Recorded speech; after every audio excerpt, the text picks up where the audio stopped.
আসসালামু আলাইকুম ওয়া রাহমাতুল্লাহি ওয়া বারাকাতুহু। আসুন আজ আমরা কালিমায়ে শাহাদাত নিয়ে একটু আলোচনা করি। নবী করিম সাল্লাল্লাহু আলাইহি ওয়াসাল্লাম তিনার সোনার জবানে বলেছেন, যে ব্যক্তি 5 ওয়াক্ত নামাজের পূর্বে সুন্দরভাবে উজু করবে এবং উজু করার পরে কালিমায়ে শাহাদাত পাঠ করবে, মহান আল্লাহ তাবারক ওয়া তাআলা তার জন্য জান্নাতের 8টি দরজা খুলে দেবে এবং সে যে দরজা দিয়ে ইচ্ছা জান্নাতে প্রবেশ করতে পারবে।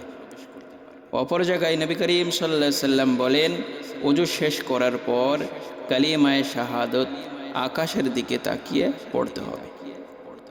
এই একটি ছোট্ট আমলের অনেক বড় ফজিলত। সেই জন্য আসুন আমরা কালিমায়ে শাহাদাতকে সঠিকভাবে শিখি এবং তার প্রতি আমল করি।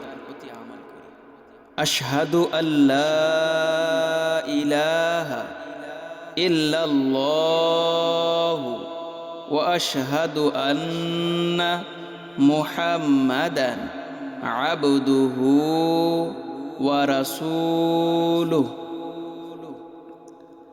আরেকবার বলি, শুনুন।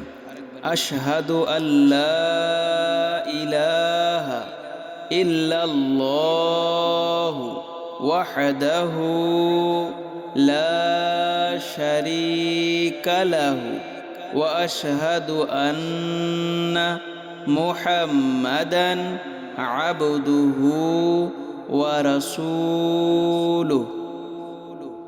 আমরা সকলে কালিমাটি শুদ্ধভাবে শিখি, নিজের সন্তানদেরকে শিখাই এবং প্রত্যেক নামাজের পূর্বে সুন্দরভাবে উজু করে আমরা এই কালিমাটি পড়ি।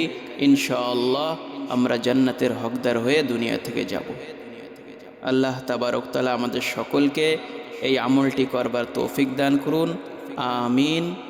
ওয়া আখিরি দাওয়ানা আলহামদুলিল্লাহি রাব্বিল আলামিন। আসসালামু আলাইকুম ওয়া রাহমাতুল্লাহ।